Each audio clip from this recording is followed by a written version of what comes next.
Shalom sahabat Kalimatulu dimanapun berada. Apa kabar sahabat Kalimatulu semua? Saya berharap sahabat semua ada dalam keadaan sehat dan selalu di dalam pertolongan Tuhan kita Yesus Kristus. Terus dukung perkembangan channel ini dengan cara like, komen, dan subscribe.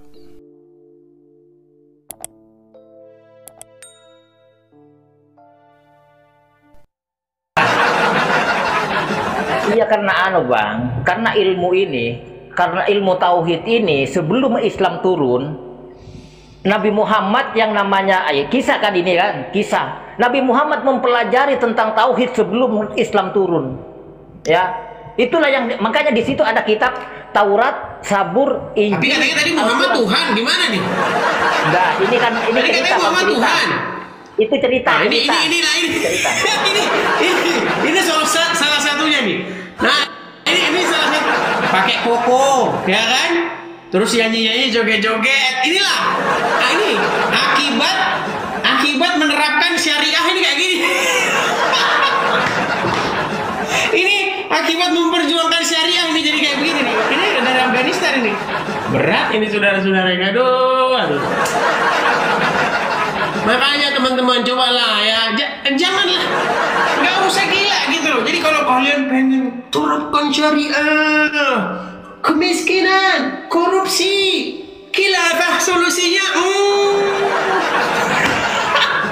emang parah, berat emang orang-orang ini berat. Jadi begini Bang Idris ya, cerita ini ya, pahit sekali cerita ini. Ya, pahit sebenarnya. Kenapa saya bilang pahit? Makanya kenapa manusia di muka bumi ini ada yang taruh, ada yang mencuri, ada yang berkorupsi dan semacamnya. Kenapa begitu? Kenapa kejadian ini terjadi di muka bumi dan terjadi di lapangan saat ini sampai sekarang?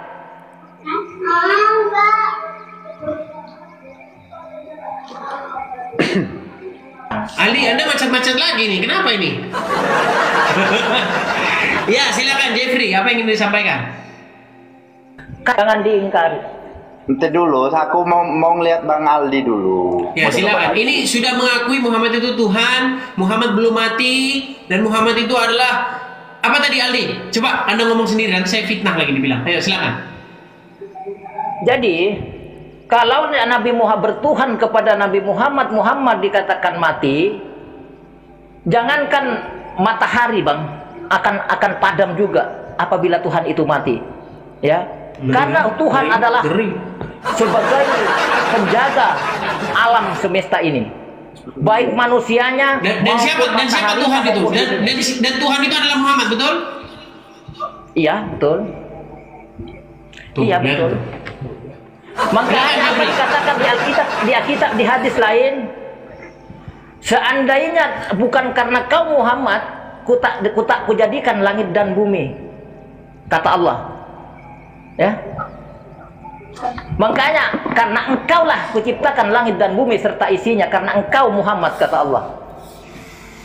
Jadi apalagi mau dipungkiri, apalagi itu? Jadi manusia ini tidak akan ada lagi di muka bumi. Dan langit dan bumi tak akan pernah diciptakan kalau bukan karena nur engkau Muhammad. Ya, Bang Aldi, silakan.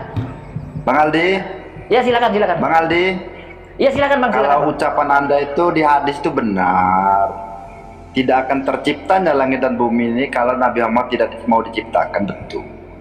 Tapi kalau Anda mengatakan bahwa Nabi Muhammad itu Rob atau Tuhan, bisa pikir-pikir dulu lah. Baik saya tanggapi sedikit bang. Ya. Yang dimaksud Tuhan di sini bukanlah Sang Maha Pencipta. Abang jangan salah paham. Ya. Makanya ada Allah dengan ada nama Allah dengan ada nama Tuhan. Abang harus bisa membedakan itu.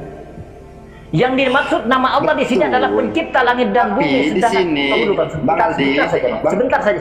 sebentar saja. Yang namanya Allah di sini menciptakan. Abang sabar. Gini aja.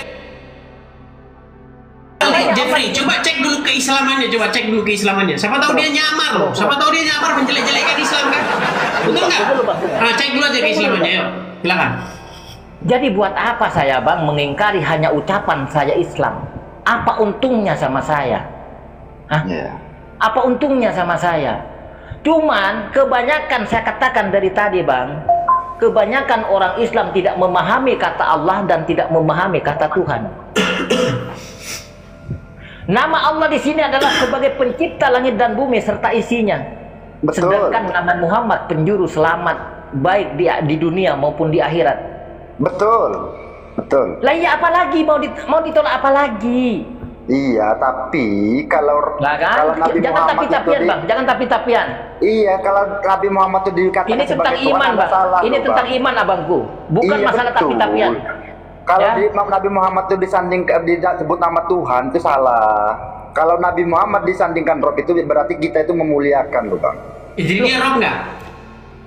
Robnya dalam arti memuliakan loh. Iya, Kita Rob memuliakan. nggak dia? Rob nggak? Rob atau bukan? Datanya di mana loh Bingung, bang? kan? Bingung. Bang.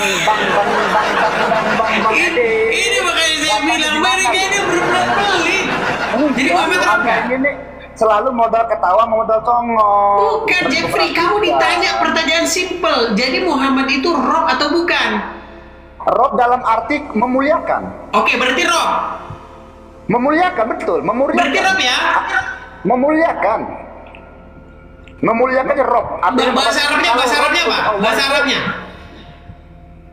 Anda itu gak tahu bahasa Arab. Anda itu gak tahu bahasa Arab. Berat. Sedangkan Anda ada ya. Jadi Rob nggak dia? Anda di YouTube Anda, di Yesus itu Rob nggak Tuhan dia? bukan. Jadi Rob nggak? katanya. Yesus itu Tuhan bukan. Jadi Rob atau katanya. bukan? Kalau Yesus itu Rob bukan. Rob. Kata siapa? Sekarang kamu saya tanya, Muhammad Rob atau bukan? Yesus Rob bukan. Kau tanya lagi. kau Udah dibilang tanya Rob kan? lagi. Muhammad Rob atau bukan? Rob yang memuliakan betul, Oke, dimuliakan. berbahasa betul. Arabnya Rob ya? Disandingkan dengan manusia memuliakan artinya. Oke Rob. Dan dia sudah jadi mayat, betul?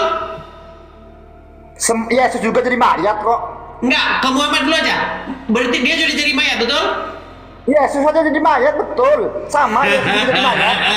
Oke, Muhammad jadi mayat ya. Yesus Berarti jadi betul mayat. nggak ini kata Rashid bahwa Robnya orang Islam adalah mayat, betul nggak?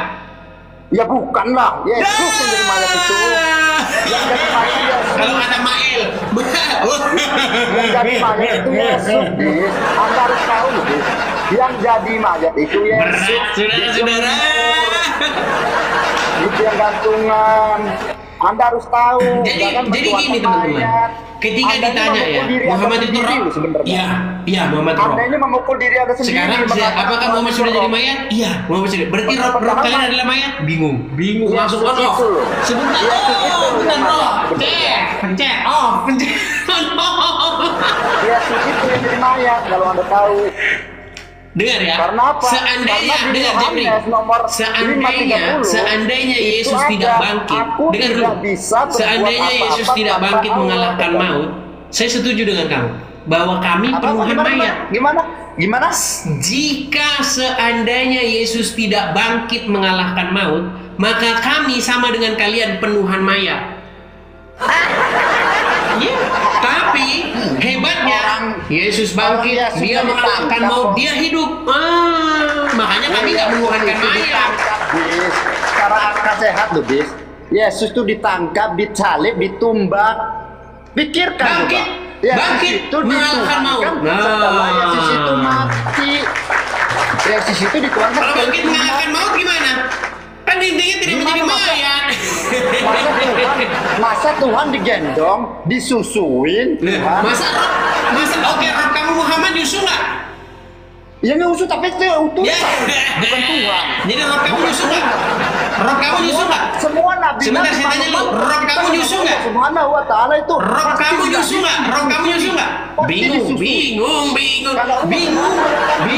memikirnya. Dia kena diadab. Karena dia langsung besar. Aduh. Kalau kita Udah, kita nyanyikan dulu muslim yang lain yuk. Utusan Kita juga. kasih sebentar. Ada Rislina. Ini tuh main ada perempuan nih. Rislina, coba. Udah sabar dulu Rislina. Halo Rislina. Rislina? Gitu loh ya, kalau mentuhankan mayat itu Yesus. Mas Edis. Mentuhankan Iya, silakan mayat itu nyalakan kamera. Yesus. Saya Kristen Mas Edis. Iya, Anda naik kan? Silakan nyalakan kamera. Baik. Turunkan aja, aku hanya melihat aja. Oh, berarti kepencet itu. Iya, iya. Oke, saya turunkan lagi ya. Apa yang panik? Teman-teman jangan salah namanya pencet ya Tuhan teman-teman. kok Tap layar yang di sini, jangan dipencet Jangan tombol digantung, itu mengajukan permintaan naik. Sedangkan Anda di Yohanes 30 ayat 5 sudah tertera bahwa aku tidak bisa berbuat apa-apa tanpa kehendak Dia. Aku hanya utusan. Utusan itu artinya orang yang diperintah. Sebentar, ini saya sapa dulu. Yang diperintah. Share TV, silakan nyalakan kamera, bro. Halo bang, aku cuma mau bilang berarti orang tuh mengaku Yesus mati ya? Ya, silakan Itu nyalakan mengaku kamera Yesus dulu. mati. Kamera nyalakan dulu. Halo? Halo? Wajib nyalakan kamera ya, kita nggak membeda-bedakan ya. Wajib nyalakan kamera biar kita adil ya. Harus oncom biar adil. Ya, Jadi ngomong oke, juga nyalakan pakai kamera data. ya. Kalau nggak nyalakan kamera saya turunkan. Harus pakai data ngomong juga. Ya, sebentar, saya sapa dulu satu lagi nih. Bad boy. Allahu Akbar, Allahu Akbar. Bad boy, silakan nyalakan kamera bad boy. Allahu Akbar. Jangan berisik dulu sih. Jangan berisik dulu. Jangan berisik dulu. Ini kebiasaan berisik-berisik ini. Bad boy, silakan nyalakan kameramu. Halo. Ya, silakan nyalakan kamera. Anda muslim? Ya, Muslim. Ya, silakan nyalakan kamera. Ladies. Ya, silakan. Ini Aldi muslim. Sudah mengakui Muhammad itu Rob. Ini Jeffrey mengakui Muhammad itu Rob. Apakah kamu mengakui Muhammad itu Rob? Enggak. Oke. Sebentar Rob, sebentar enggak. Jadi Muhammad itu Rob atau bukan? Anda ini salah mengartikan Jeffrey, saya. simple. Muhammad itu Rob atau bukan?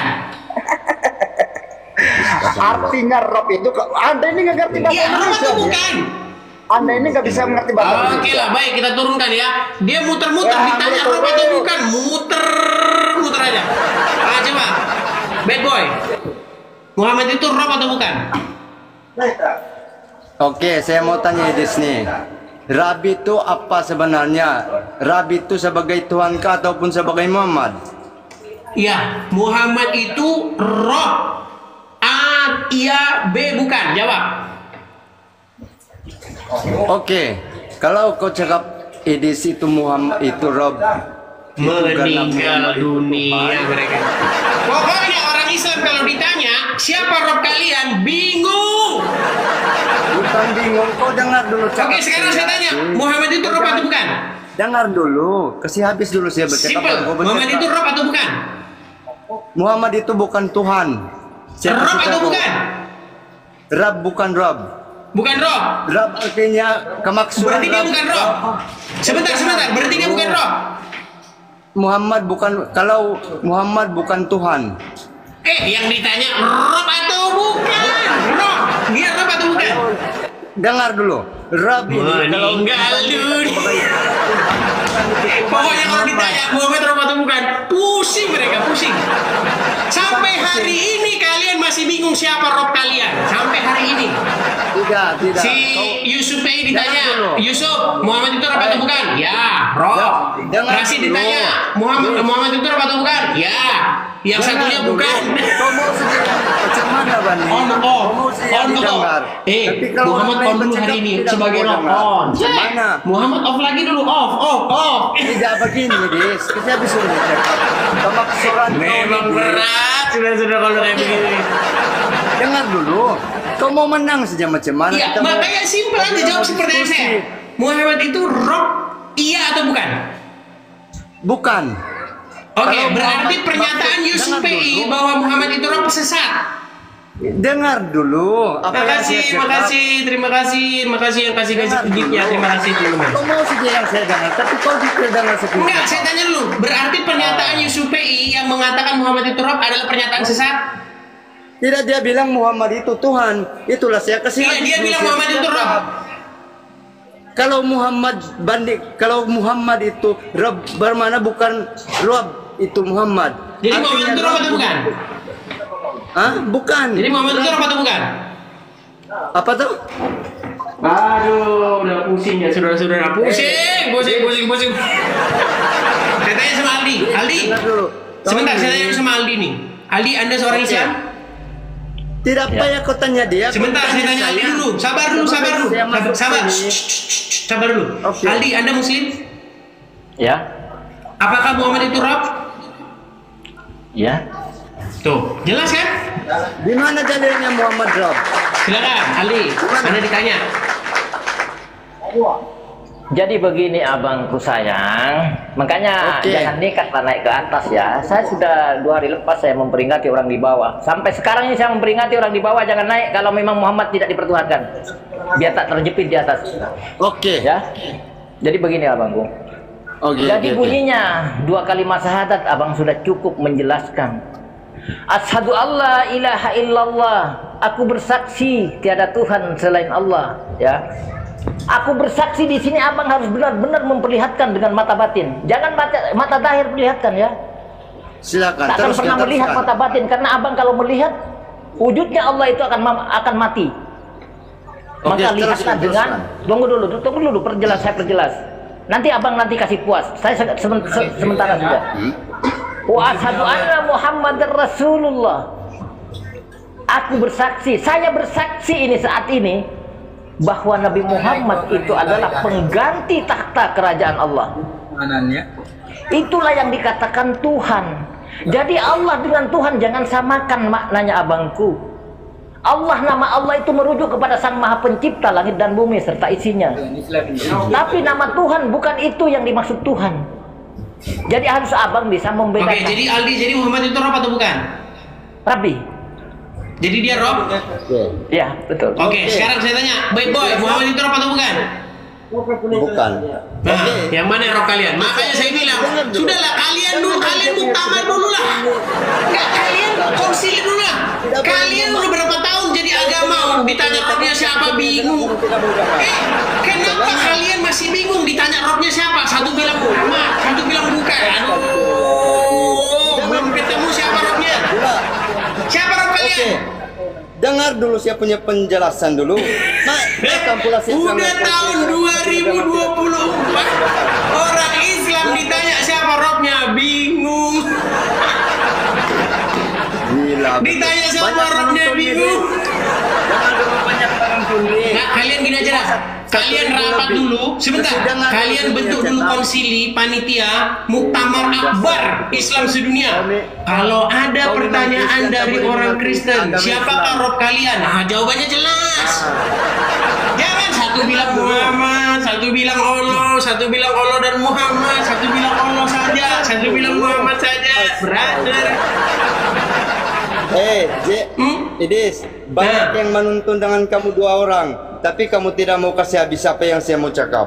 Ya silakan. Kita mau diskusi. Silakan. Betul kan? Silakan. Oke, kalau maksud kamu itu Nabi Muhammad SAW sebagai Tuhan, salah. Betul kah tidak? Pertanyaan saya sama kamu apa? Sudah terdengar dulu. Enggak, pertanyaan saya sama kamu apa?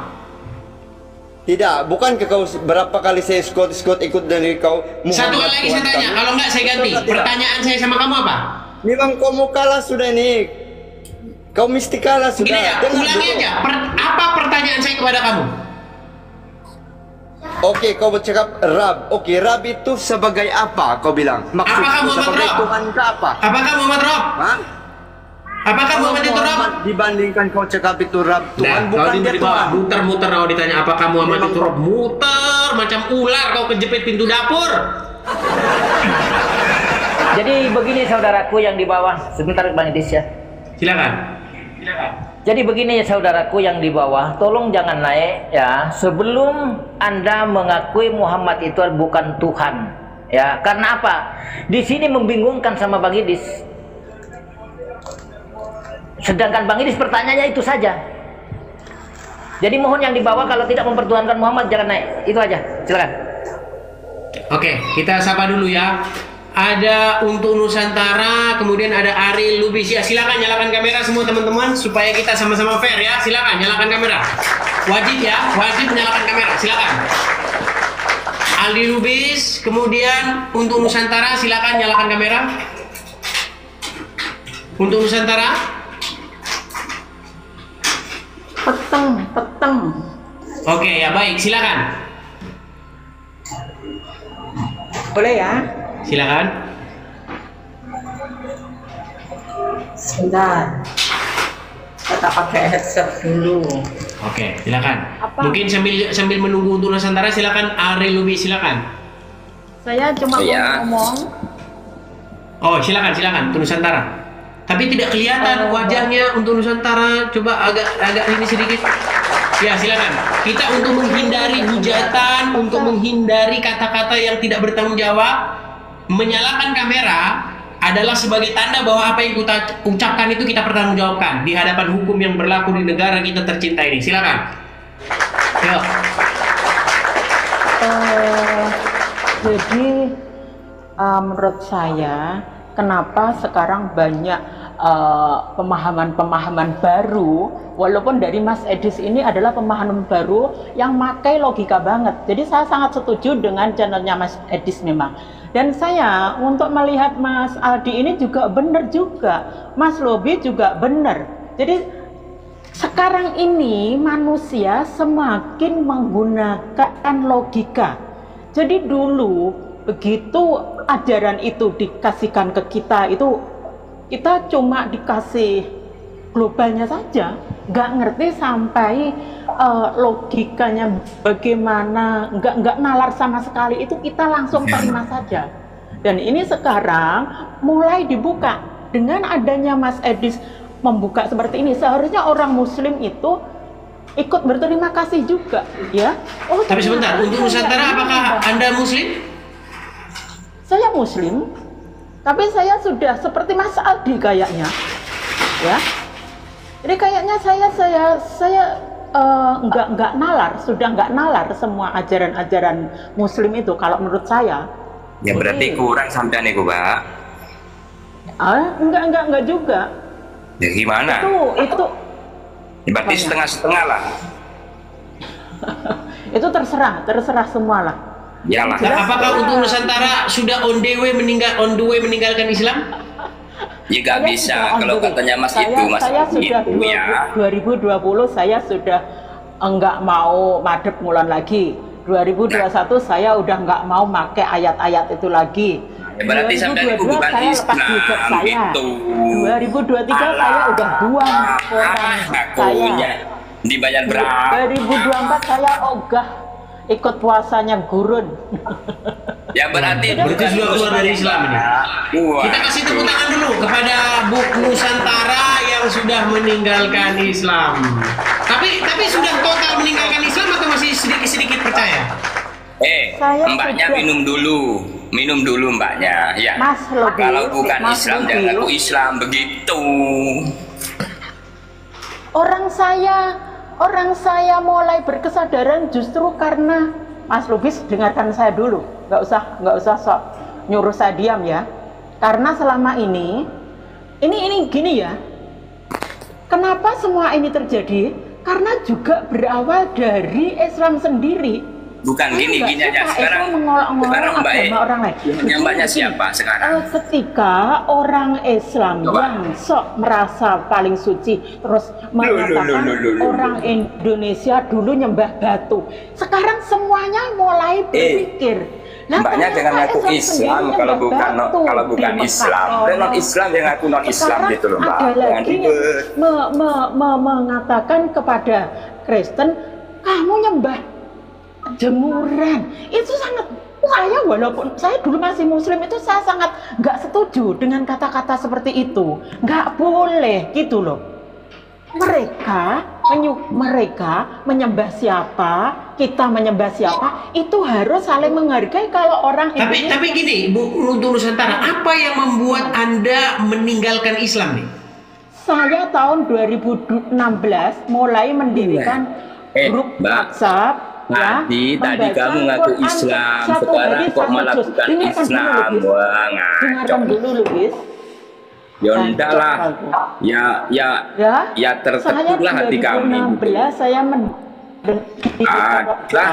membaca ngakunya Islam, sekarang ngakunya Islam. Satu hari satu juz. Nah, dari sana ada aturan bahwa perempuan karena setiap bulannya itu ada menstruasi, makanya kita yang lagi men karena haram ya memegang Quran ya, karena ndak suci tadi, kita boleh mendengarkan murotal. Jadi orang yang membaca Quran yang dalil-dalil itu loh ya, tahu ya murotal, atau membaca terjemahannya. Dan saya adalah orang yang membaca terjemahan itu seneng. Kira-kira di antara grup 30 orang lebih itu ya, yang paling suka membaca terjemahannya saya. Makanya saya baru tahu ternyata di dalam kitab itu banyak. Sebentar Lubis, sebentar, nanti giliran Anda, silakan. Yang menggalah, yang apalah banyak. Tadinya saya benar-benar suka. Baik ya, cerita-cerita di Quran baik, sangat baik ya, luar biasa ya. Ternyata semakin ke dalam ada ayat-ayat yang sangat mengerikan. Kebetulan pada waktu itu 2016 muncul 212 FPI. Terus itu Ahmadiyah dibantai oleh FPI atau siapa itu.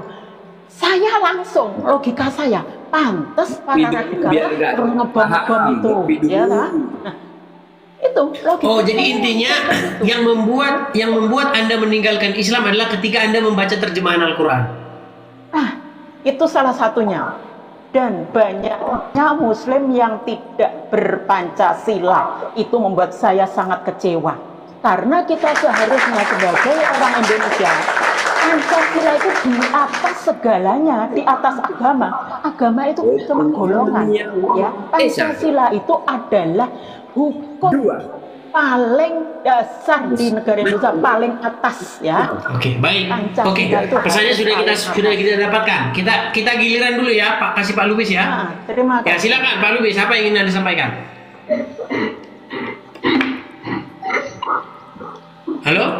Disampaikan itu ya itu. Kamera Anda mana nih? Itu ya tadi itu mbaknya. Ini kamera Anda kemana nih? Awalnya mbaknya kok ngaku. Oh iya, ada dong.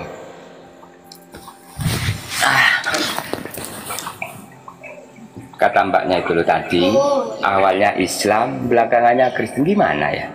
Kristen. Siapa yang enggak, dia nggak bilang Kristen ini gimana? Waduh, pantesan ini masih aja ini. Dia nggak bilang dia Kristen, dia ini kalau udah meninggalkan Islam.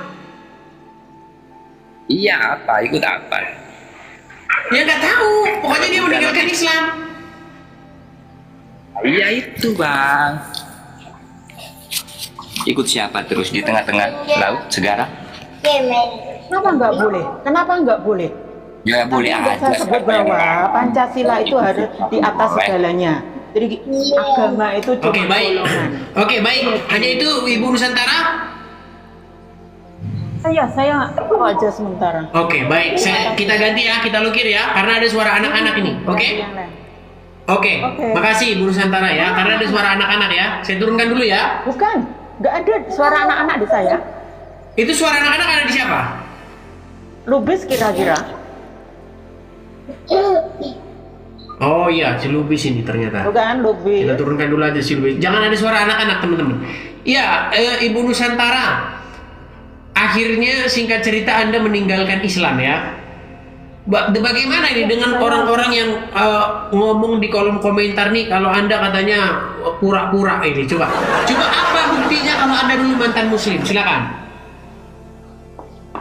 Apa? Minta apa? Saya. Coba silakan. Apakah Anda masih ingat ketika Anda dulu sholat? Bagaimana? Silakan. Oke.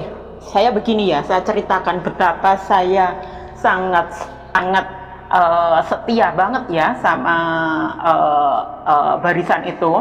Jadi apapun yang ada di dogma dari mereka itu, misal saya kenal jilbab, tentang jilbab itu juga tahun 94 ya.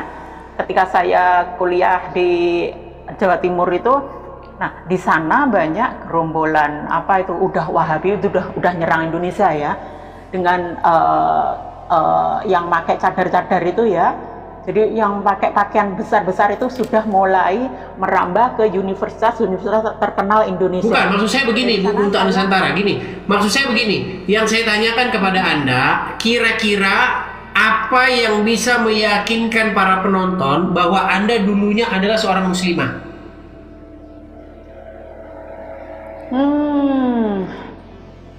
Karena yang nonton banyak yang menuduh katanya settingan kita settingan ini gitu. Coba apa yang Anda ingat ketika masih muslimah, kira-kira doa sholat bagaimana atau caranya, silakan. Fajar. Jadi ketika saya nggak sholat fajar itu rasanya satu hari saya sudah getun, nyesel. Gimana bunyi sholatnya gimana? Sholat fajar itu ketika masuk sholat subuh ya, itu begitu masuk loh ya, masuk azan subuh, waktu subuh, lah itu kita sholat. Jadi beda dengan sholat qobliyah subuh, beda lagi. Kalau qobliyah setelah azan, baru kita sholat lagi 2 rakaat itu sebelum subuh, itu baru qobliyah subuh. Jadi sholat fajar itu katanya yang macam menggenggam. Jadi orang terkaya di dunia adalah orang yang sering sholat fajar. Orang yang sholat fajar. Jadi saya dulu itu sangat yakin loh, saya adalah orang yang paling kaya di dunia, menggenggam dunia. Nah, itu satu. Apalagi, sholat fajar, sholat duha itu adalah sudah kewajiban, macam kewajiban buat saya. Kok kata? Oke, sebentar, Zain, Muslim Zain? Gimana?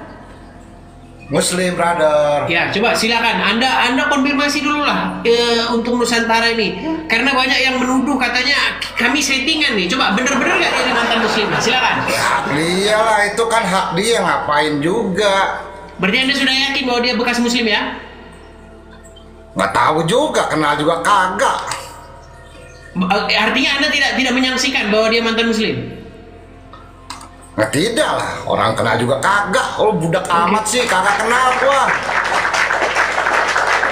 Ya, bagaimana tanggapan Anda tentang alasan dia keluar dari Islam adalah karena dia baca Quran terjemahannya itu? Waduh.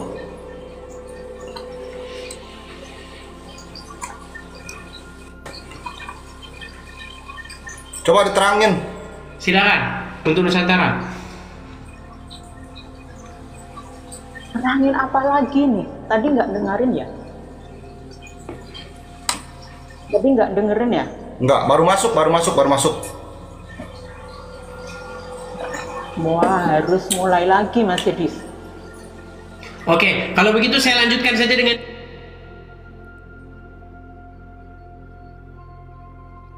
dia ya, untuk Nusantara ya. Gitu. Baik, terima kasih untuk Nusantara. Saya turunkan dulu. Baik. Ya, silakan Zain. Apa yang mau Anda sampaikan di sini? Silakan. Enggak, ngikut-ikut aja. Tadi ngomong. Ya ini loh, sudah diakui bahwa robnya orang Islam itu katanya mayat, yang mengakui adalah Rashid. Apalagi kira-kira apa? Tanggapan Anda? Rob itu bagian arti, berbagai arti, brother. Jangan ya, sampai Zain, salah. kamu sebenarnya Zain ya. Apakah dia sudah meninggal? Ya lo lihat sendiri gimana. Enggak, saya jawab aja. Apakah dia sudah meninggal? Masalah Rob itu banyak arti, brother. Sudah. Rob itu banyak arti. Saya ulangi lagi satu kali lagi, Zain, sebentar, Zain, sebentar. Apakah dia sudah meninggal? Artinya. Apakah dia sudah meninggal? Lo jangan framingin tentang masalah Rob itu banyak artinya. Lagi lapor polisi, saudara. Kalau kalian dapat lapor polisi. Masalah lapor polisi. Katanya lo. Lapor polisi, saudara. Pelan-pelan ya. Pelan-pelan. Apakah dia sudah meninggal? Ya lu lihat sendiri gimana. Sudah meninggal belum? Ya Allah ya Robby, ini bahasa-bahasa kalimat jebakan. Gua gimana ini sudah? Gua tahu. Ini berat ini saudara. Bentar, Zain. Tolong. Robby itu banyak arti, bro. Iya. Itu banyak arti. Tapi Lo bahasa bisa bawa Arabnya rob juga, kemana-mana betul? artinya banyak, bro. Oke, apakah Muhammad sudah meninggal? Lo jangan sampai framing kemana-kemana, brother. Wah, berat sudah. Udahlah, kamu akui saja bahwa rob kalian itu adalah mayat. Gimana sih kalian ini?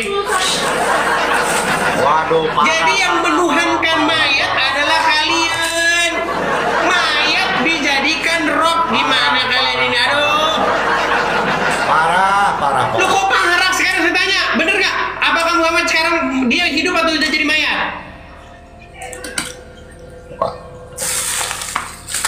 Meninggal.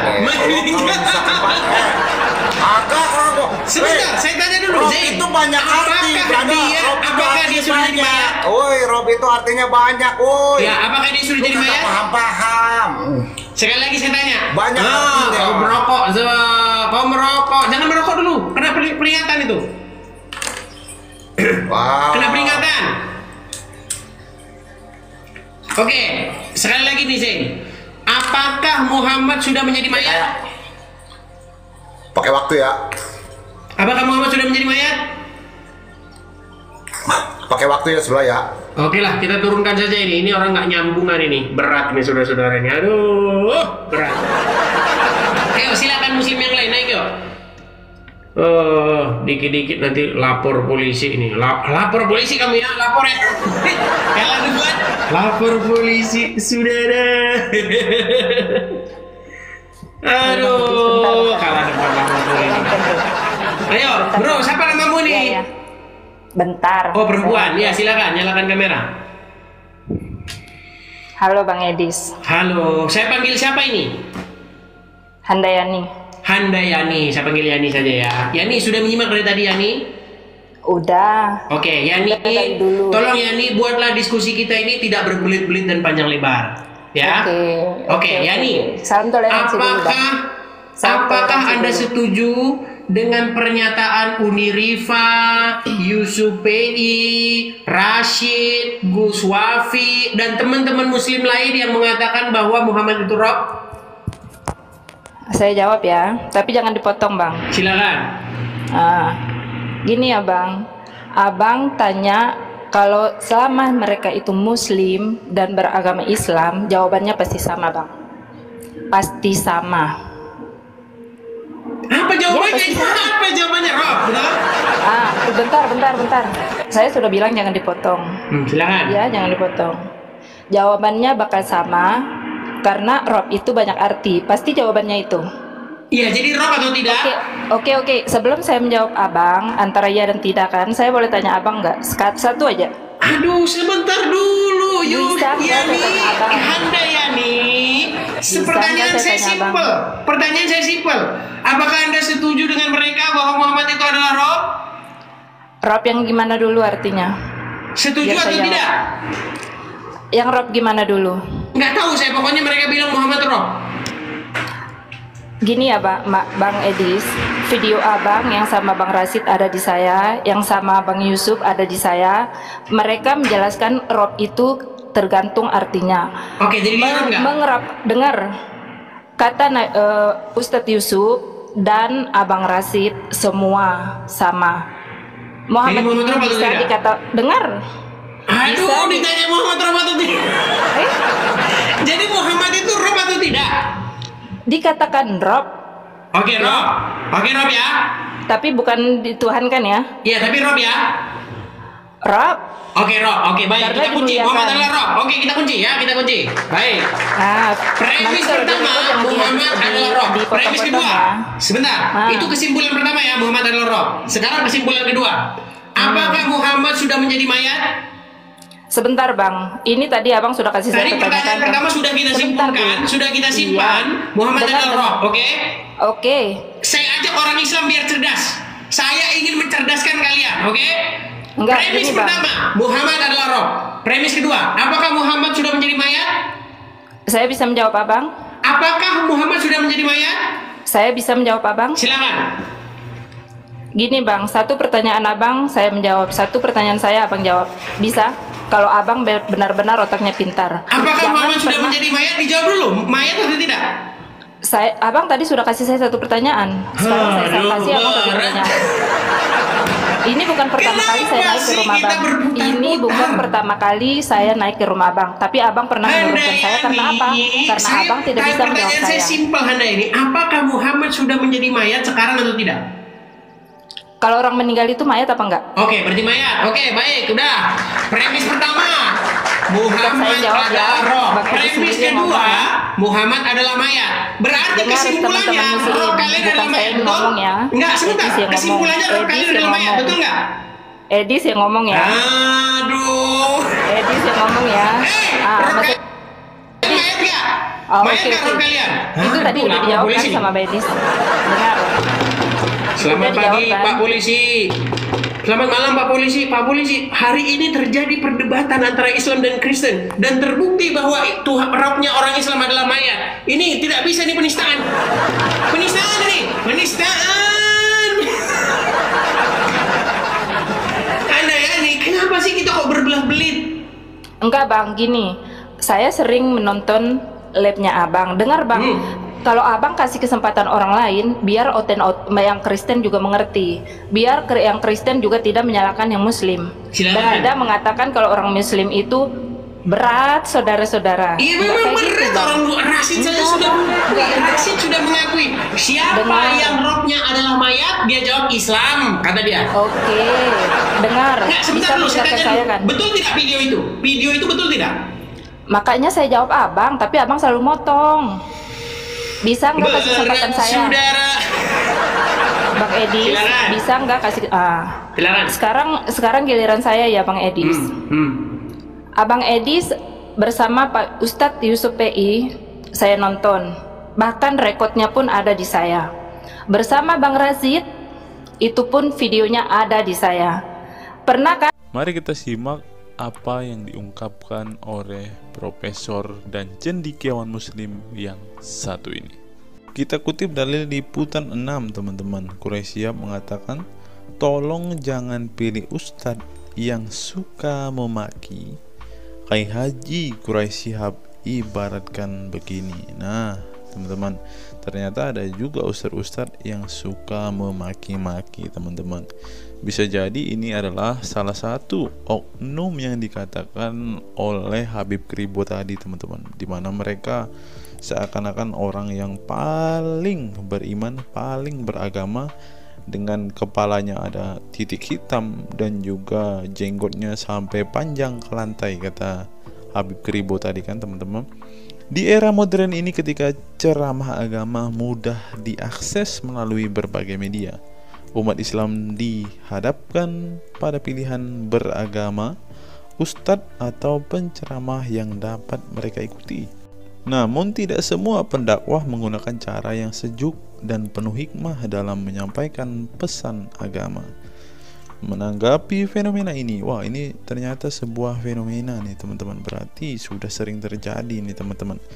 Profesor Kiai Haji Quraisy Shihab, seorang cendekiawan muslim, terkemuka menekankan pentingnya memilih ustadz yang tidak memaki-maki dalam dakwahnya. Quraisy Shihab mengingatkan bahwa dakwah adalah ajakan kepada kebaikan yang harus disampaikan dengan cara yang baik pula. Ia menekankan pentingnya mencontoh akhlak Nabi Muhammad SAW yang selalu lemah lembut dalam menyampaikan ajaran Islam. Mengutip sabda Nabi Muhammad, barang siapa yang beriman kepada Allah dan hari akhir, hendaklah ia berkata baik atau diam. Ayahanda presenter Naswa Shihab menegaskan bahwa ini adalah pedoman penting bagi para pendakwah. Kata-kata yang baik dan penuh hikmah lebih efektif dalam menyentuh hati dan menggerakkan orang untuk berubah ke arah yang lebih baik. Dalam dakwah, seringkali ditemukan penceramah yang menggunakan kata-kata yang keras dengan alasan untuk menegur atau mengingatkan umat. Namun, Profesor Quraisy Shihab mengingatkan bahwa cara ini justru bisa menimbulkan antipati dan menjauhkan orang dari ajaran agama Islam yang seharusnya penuh kasih sayang dan rahmat. Menukil Islam.co, Quraisy Shihab menjelaskan, Hal yang menarik ketika ditanya seseorang terkait kriteria ustadz yang tepat untuk dijadikan panutan atau sebagai penceramah. Mantan rektor lain, sekarang UIN, Syarif Hidayatullah Jakarta, ini menjelaskan dengan penuh kasih ibarat seorang bapak menasihati anaknya. Pilihlah ustadz yang menganut paham moderat. Anda tidak akan mendengar makian, tutur mantan Menteri Agama ke-16 masa Presiden Soeharto ini. Quraisyah menjelaskan bahwa ustadz yang wasatiyah akan terbuka untuk dikritik dan tidak fanatik dengan satu pandangan dan menilai pandangan yang orang lain salah. Quraisyah menjelaskan bahwa ustadz wasatiyah akan terbuka untuk dikritik dan tidak fanatik dengan satu pandangan dan menilai pandangan orang lain salah. Ustadz yang wasatiyah memahami bahwa jalan menuju agama itu besar dan memiliki jalan-jalan kecil untuk menuju jalan besar itu. Karena dalam rincian ajaran agama yang Tuhan tanyakan adalah hasilnya, misalnya 5 tambah 5 10, tapi bisa juga 7 tambah 3 lanjutnya. Salah satu ciri ustadz yang wasatiyah menurutnya adalah berpengetahuan luas. Ustadz yang berpengetahuan luas akan mampu menilai dan menghargai suatu pendapat, sedangkan ustadz yang sempit pengetahuannya akan mudah menyalahkan. Semakin luas pengetahuan seseorang, semakin besar toleransinya. Semakin sempit, semakin bodoh tandasnya. Nah, teman-teman muslim, silahkan kalian mau milih ustadz yang modelnya seperti ini. Karena ustadz yang berilmu itu seperti yang dikatakan oleh Bapak Quraisy Shihab ini, bahwa mereka pasti adalah orang yang sangat toleransi. Tetapi jika ustadzmu kamu dapati tidak bisa bertoleransi atau orang yang intoleran, maka mereka bisa dikatakan ustadz yang BODOH, kata Quraisy Shihab. Nah, pertanyaannya adalah, apakah Zuma termasuk standar ustadz yang baik atau ustadz yang toleran? Mari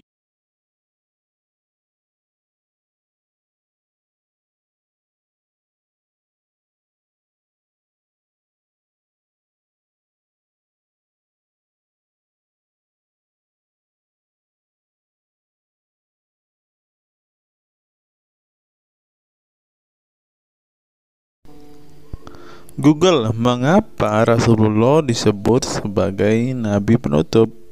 Apa alasannya? Alasannya mengapa Nabi SAW disebut Rasul terakhir adalah karena Allah SWT telah menunjukkan langsung sebagai penutup para nabi dan rasul. Hal ini tercantum dalam Al-Quran yang merupakan firman Allah. Di sini dituliskan, mengapa Muhammad atau Nabi SAW disebut Nabi terakhir? Mari kita baca ya.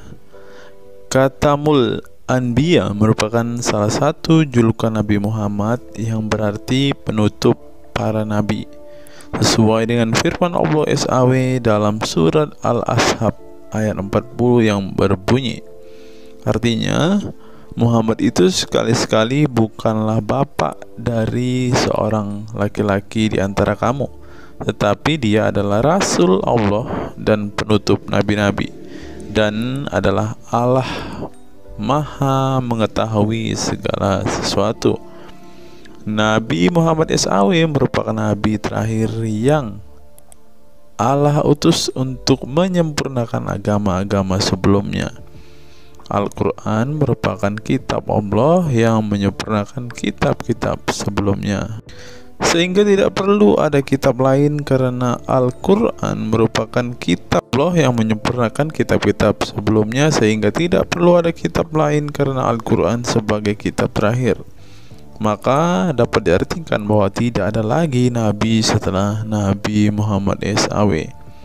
Nabi Muhammad SAW sebagai nabi terakhir juga didukung dengan dalil lainnya, yaitu surat Al-Sab 61 ayat 6. Dan ingatlah ketika Isa bin Maryam berkata, "Hai Bani Israel, sesungguhnya aku adalah utusan Allah kepadamu, membenarkan kitab sebelumku, yaitu Taurat, yang memberikan kabar gembira dengan datangnya seorang rasul yang akan datang sesudahku, yang namanya Ahmad dalam tanda kurung Muhammad." Menurut Syekh Al-Zairi dalam kitab Al-Jawahir dan Al-Qalamiyah, alasan kenapa Nabi Muhammad SAW dijadikan nabi terakhir adalah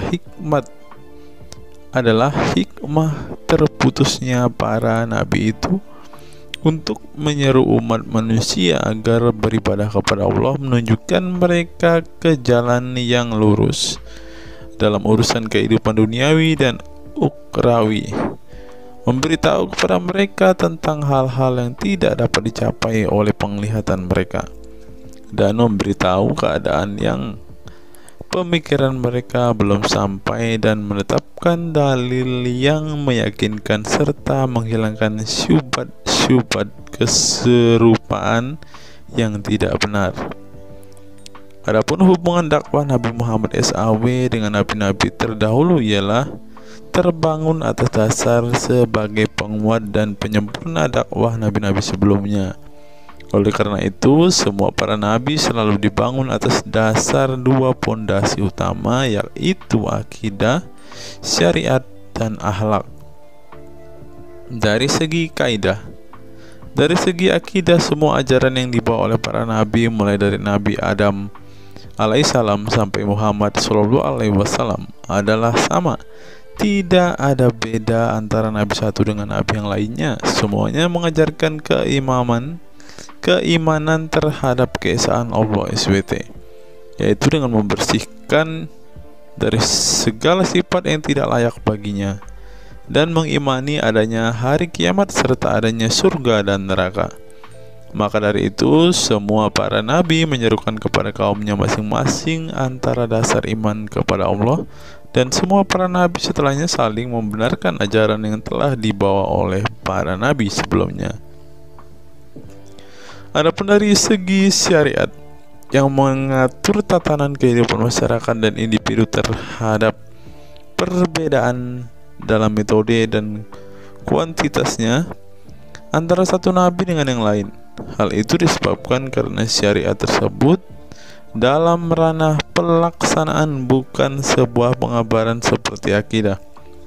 Perkembangan zaman dan perbedaan bangsa yang satu dengan bangsa yang lainnya turut mempengaruhi syariat mereka satu sama lain. Diutusnya satu nabi itu adalah khusus untuk umatnya pada waktu itu, bukan umum untuk semua manusia. Sebuah hukum syariat terbatas dalam ruang lingkup yang sempit sesuai dengan umatnya pada waktu itu secara khusus. Nah, dari bagian pertama ini kita mengetahui teman-teman mengapa Rasulullah ini dikatakan sebagai nabi penutup, karena Rasulullah juga mengajarkan kepada keesaan Allah, teman-teman. Nah, seperti yang terus di sini, semuanya mengajarkan keimanan terhadap keesaan Allah SWT, yaitu dengan membersihkan dari sifat segala yang tidak layak baginya, dan mengimani adanya hari kiamat dan adanya surga dan neraka. Salah satu alasan mengapa Rasulullah disebut sebagai nabi penutup adalah ini, teman-teman. Mari kita lihat fakta berikutnya. Menurut kumparan, teman-teman, alasan mengapa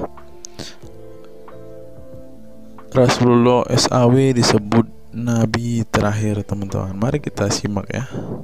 Saya berharap teman-teman tidak bosan mendengar setiap fakta-fakta yang kita bukakan ini, karena dengan melihat fakta-fakta ini setidaknya kita belajar, teman-teman, dan dapat memaklumi mengapa sih saudara-saudara muslim kita itu sangat-sangat menjunjung tinggi Rasulullah, teman-teman. Mari kita simak.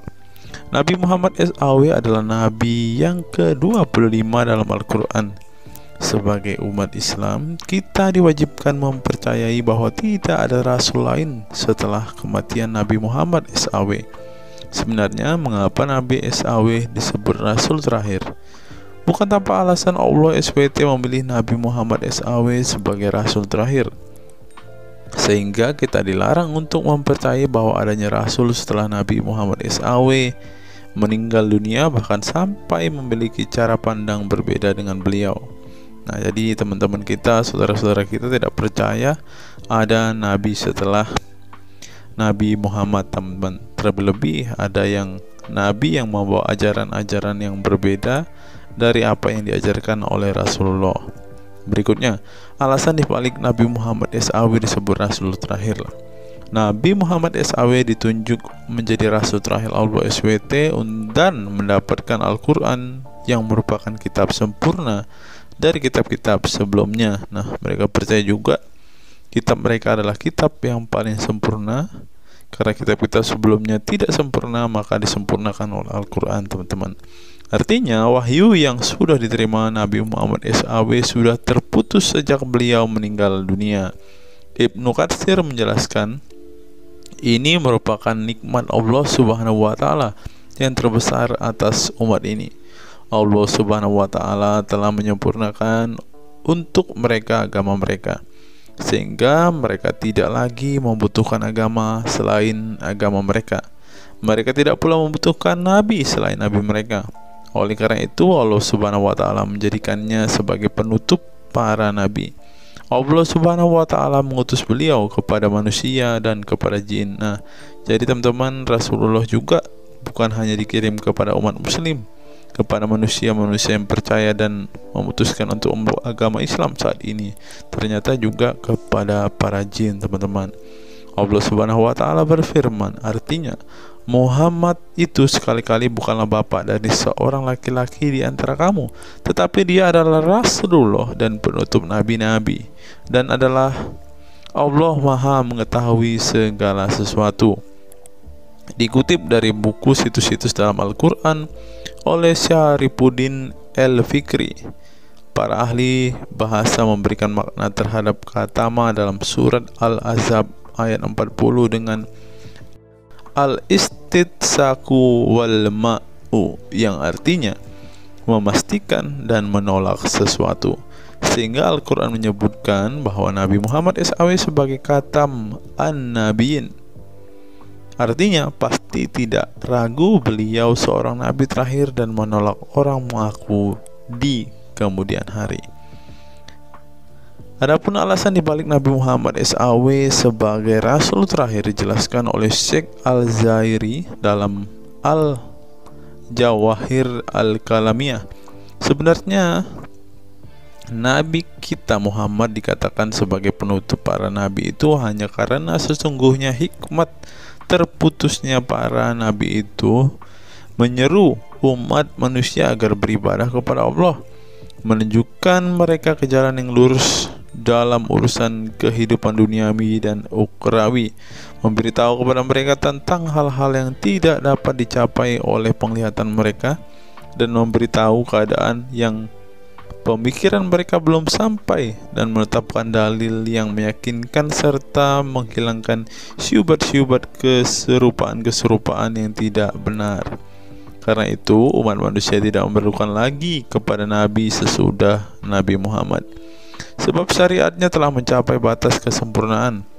Dan dari alasan inilah tampak jelas tentang rahasia terusnya beliau untuk seluruh umat manusia, dan keberadaan beliau sebagai manusia yang paling utama dalam segi fisik serta halaknya. Demikianlah penjelasan singkat mengenai Nabi Muhammad SAW sebagai Rasul terakhir. Semoga dengan mengetahuinya dapat menambah meneladani beliau sebagai sosok yang sempurna. Yang perlu diingat, jangan menghujat ya teman-teman. Mengutip sindonews.com, inilah ke-10 keistimewaan Rasulullah. Yang pertama, air liur Rasulullah menjadi obat. Dari Sahl bin Sa'ad berkata, saat Rasulullah dan para sahabat akan berperang di Khaibar, Rasulullah bersabda bahwa ia akan memberikan bendera kepada seorang pria yang cinta dan dicintai oleh Allah dan Rasul-Nya, dan Allah akan memberikan kemenangan. Rasulullah mencari Sayyidina Ali, akan tetapi para sahabat mengatakan bahwa Ali sedang mengalami sakit mata. Rasulullah memerintah para sahabat untuk mendatangkan Ali kepada beliau. Kemudian Rasulullah meludahi kedua matanya dan mendoakannya. Seketika itu sakit matanya sembuh seakan-akan tidak ada bekas sakit sebelumnya.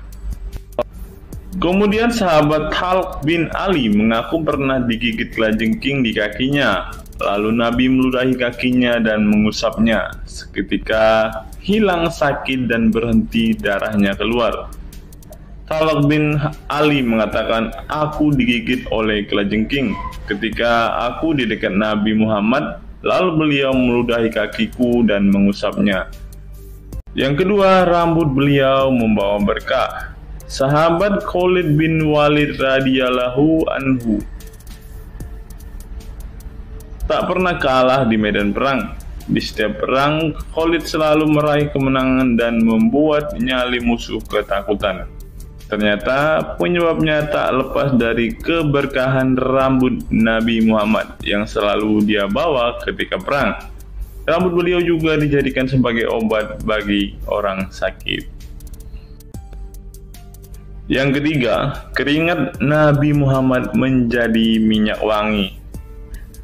Anas bin Malik menceritakan keberkahan keringat Nabi Muhammad sebagai minyak wangi. Beliau mengatakan, Nabi masuk ke rumah kami dan beliau qailullah, tidur siang di tempat kami. Ketika tidur itu Nabi berkeringat, kemudian ibuku datang membawa botol dan keringat Nabi Muhammad ditampung ke dalam botol itu. Kemudian ketika Nabi bangun dari tidurnya, beliau bertanya kepada ibuku, wahai Ummu Sulaim, apa yang sedang engkau perbuat? Ummu Sulaim mengatakan, ini keringatmu wahai Rasulullah, aku jadikan minyak wangi dan ini adalah minyak wangi yang paling wangi. Yang keempat, tidak memiliki bayangan.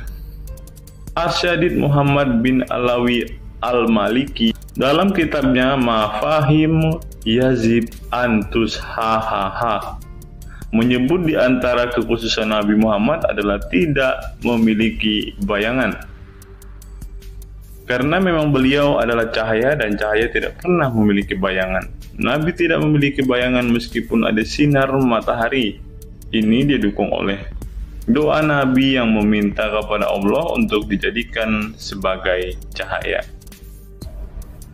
Hal ini disebutkan oleh Imam Muslim dalam hadis yang menjelaskan tentang bacaan Nabi dalam doa sujudnya. Ya Allah, jadikanlah di dalam hatiku cahaya, di pendengaranku cahaya, dalam penglihatanku cahaya, di sebelah kananku cahaya, di sebelah kiriku juga cahaya, di depanku cahaya, dan di belakangku cahaya, serta di atasku cahaya, juga di bawahku cahaya, dan jadikanlah untukku cahaya. Dalam riwayat lain juga disebutkan, jadikanlah aku cahaya. Yang kelima, tidak pernah menguap. Dalam kitab Al-Qashais Al-Kubra, Imam Asyuyuti menyebutkan riwayat Nabi Muhammad yang sepanjang hayat tidak pernah menguap. Ditakris oleh Imam Al-Bukhari dalam kitabnya Al-Tariq dan juga Ibnu Abi Saibah dalam Musannafnya, dan dari Isa Ibnu Sa'ad dari Yazid bin Al-Asham, beliau berkata bahwa Nabi Muhammad tidak pernah menguap sama sekali. Yang keenam, hati beliau tidak pernah tidur. Keistimewaan lainnya adalah kedua mata beliau tertidur, namun tidak demikian dengan hati beliau. Suatu waktu Nabi Muhammad pernah ditanya oleh istrinya Sayyidah Aisyah tentang tidurnya selepas sholat witir. Wahai Rasulullah, apakah engkau tidur setelah sholat witir? Beliau menjawab, betul Aisyah, sesungguhnya mataku tertidur dan tetapi hatiku tidak pernah tidur. Ini sejalan dengan apa yang disebutkan beliau bahwa para nabi tidaklah tidur kecuali hanya mata mereka saja yang terpejam. Hati mereka tidak pernah tidur dari berzikir kepada Allah Ta'ala. Dan begitu juga para nabi tidur hanya matanya saja, sedangkan hatinya tidak pernah tidur. Yang ketujuh, jubah beliau sembuhkan orang sakit. Asma bintu Abu Bakar radhiyallahu anhu bertaburuk dengan jubah Nabi. Dari Abdullah bin Kaisan berkata, diperlihatkan kepadaku sebuah jubah tayalisah dari Kisra dan kerahnya berbahan dibaj. Juga kedua sisinya dijahit dengan dibaj. Asma berkata kepada budaknya, "Wahai Abdullah, jubah ini dahulu ada pada Aisyah hingga ia wafat. Setelah Aisyah wafat, aku pun mengambilnya. Dulu Rasulullah sering memakai jubah ini. Kami pun biasa mencuci jubah ini dengan air untuk menyembuhkan orang yang sakit." 8. Darah bekam Nabi diminum sahabat. Darah Rasulullah benar-benar barokah. Sahabat Abdullah bin Zubair radhiyallahu anhu pernah meminum darah Nabi. Diceritakan Abdullah datang kepada Rasulullah ketika beliau sedang berbekam. Setelah Rasulullah selesai, maka beliau memberikan darah berbekam itu sambil berkata, "Pergilah dan sembunyikan darah ini dari manusia." Maka aku pergi dan meminum darah itu. Selepas itu aku mendatangi Rasulullah kembali. Lalu Rasulullah bertanya, "Apa yang kamu lakukan?" Abdullah menjawab, "Aku sudah sembunyikan darah itu di tempat yang tidak boleh dilihat oleh manusia." Baginda Nabi berkata lagi, "Jangan-jangan kamu telah meminumnya?" Beliau menjawab, "Ya, aku telah meminumnya, wahai Rasulullah." Setelah meminum darah itu, Nabi Muhammad berkata kepada Abdullah, "Sungguh engkau telah menjaga dirimu dari api neraka." Yang ke-9, tidak pernah ihtilam atau dalam tanda kurung mimpi basah. Ihtilam adalah keluarnya air mani karena sebab mimpi atau fantasi. Di Indonesia sering disebut dengan mimpi basah. Dan itu tidak pernah terjadi pada Nabi Muhammad. Dalam kitab hadis Al-Mu'jam Al-Kabir, Imam At-Tabarani mengeluarkan sebuah riwayat dari Ibnu Abbas bahwasannya Nabi Muhammad tidak pernah ihtilam atau mimpi basah. Yang ke-10 yang terakhir, teman-teman, dapat melihat dan mendengarkan ringkihan langit. Dari sahabat Abu Jar, Nabi Muhammad bersabda, "Sesungguhnya aku melihat apa yang kalian tidak lihat, dan aku mendengar apa yang kalian tidak dengar, ringkihan langit. Dan memang pantas langit bersuara ringkih, karena di setiap jarak 4 jari di langit ada malaikat yang menaruh keningnya dan sujud kepada Allah. Demi Allah, seandainya kalian mengetahui apa yang aku ketahui, kalian akan sedikit tertawa dan banyak menangis." Keistimewaan lain dari Nabi Muhammad disebutkan ketika beliau buang air tidak ada bekasnya sama sekali. Dalam kata lain, semua kotoran beliau ditelan bumi, tak sedikit pun yang tertinggal. Beliau juga mampu melihat ke belakang dengan jelas sebagaimana beliau melihat ke depan. Itulah ke-10 keistimewaan Nabi Muhammad yang juga menjadi bukti kenabian beliau. Rasulullah adalah manusia sebagaimana umatnya, akan tetapi Allah menjadikan beliau sebagai manusia yang tidak seperti manusia pada umumnya.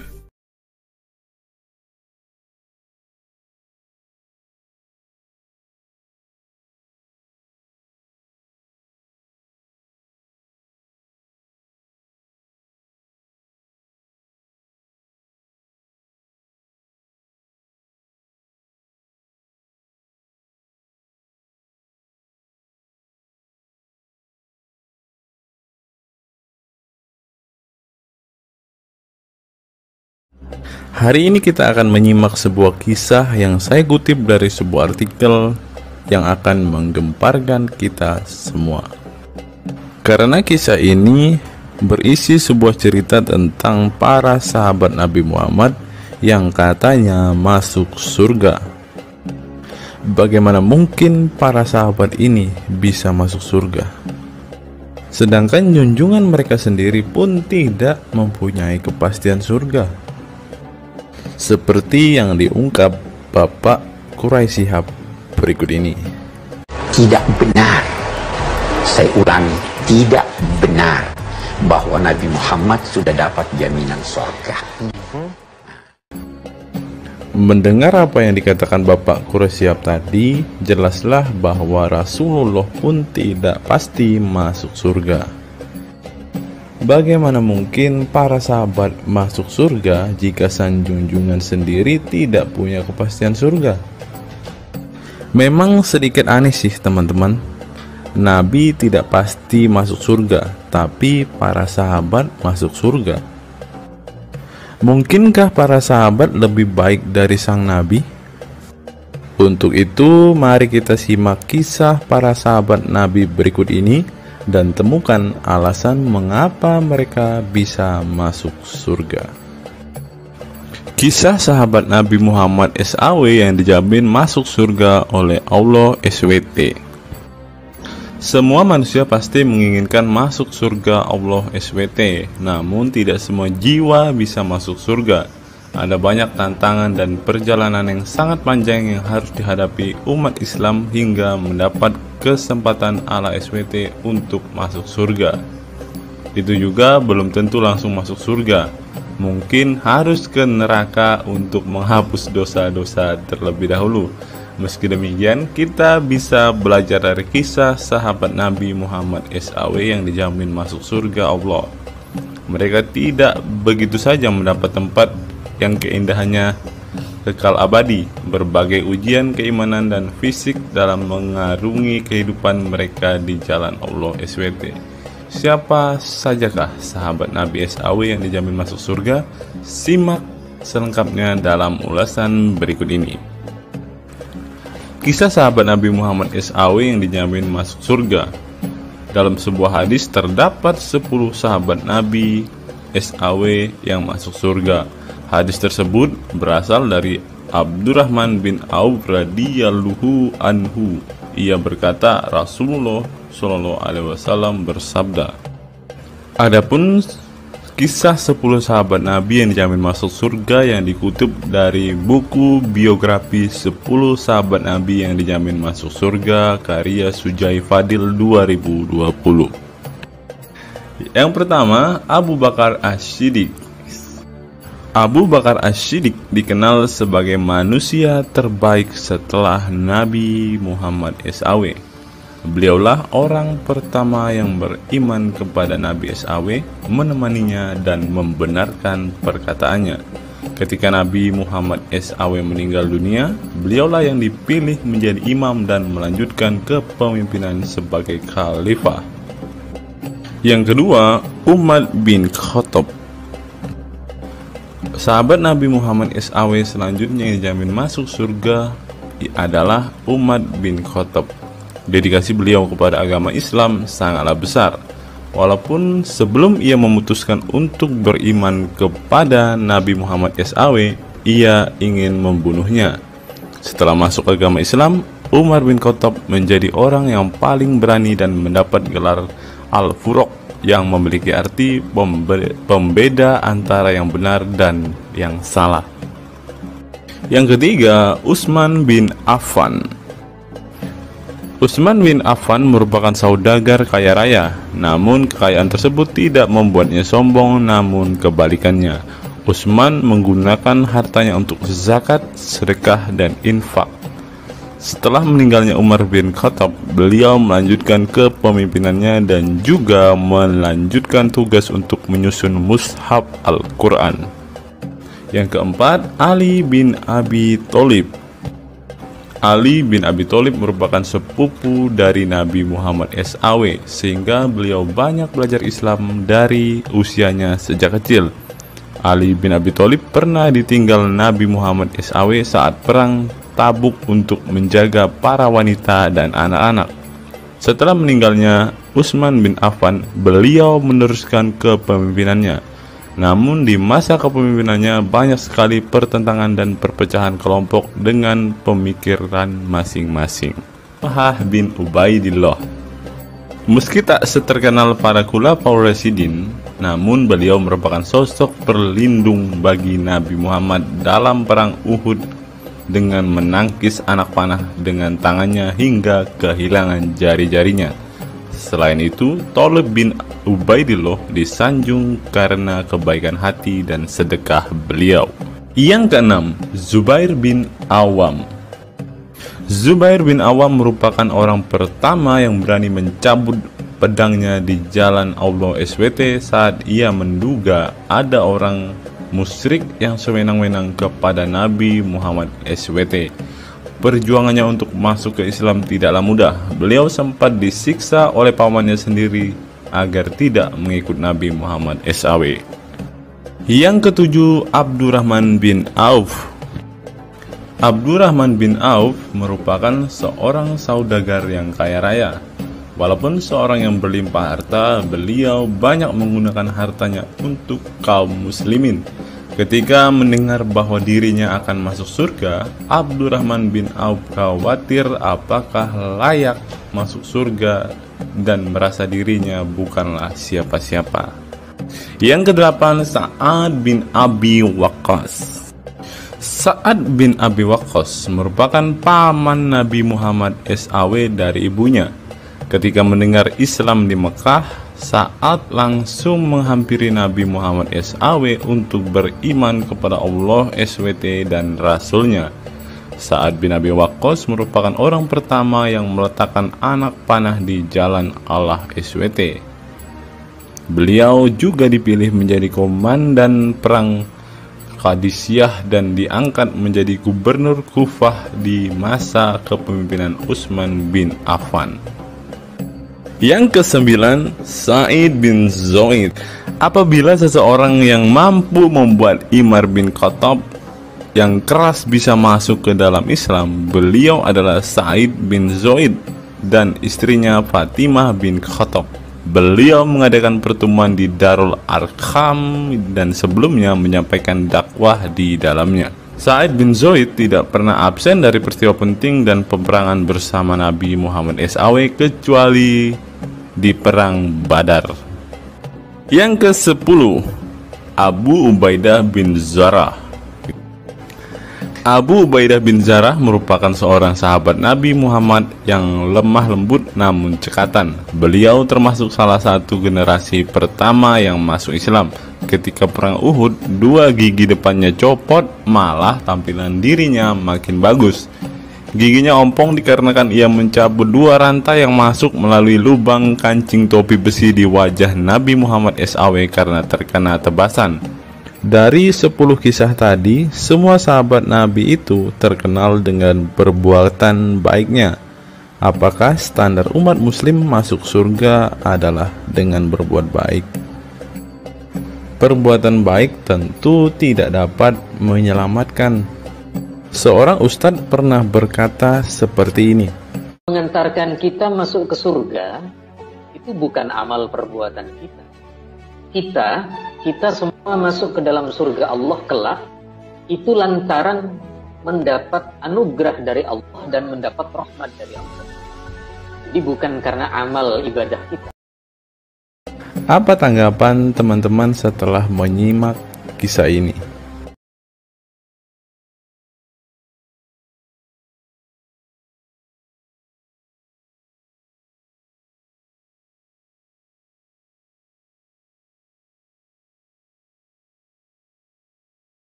Saya teringat dengan satu perkataan seorang ustadz, teman-teman. Ustadz ini mengatakan bahwa memang benar saudara-saudara muslim kita itu hanya suka membaca Al-Quran, suka berbahasa Arab, tetapi pada kenyataannya mereka ini teman-teman ternyata adalah orang-orang yang tidak paham sama sekali dengan apa yang mereka baca, teman-teman.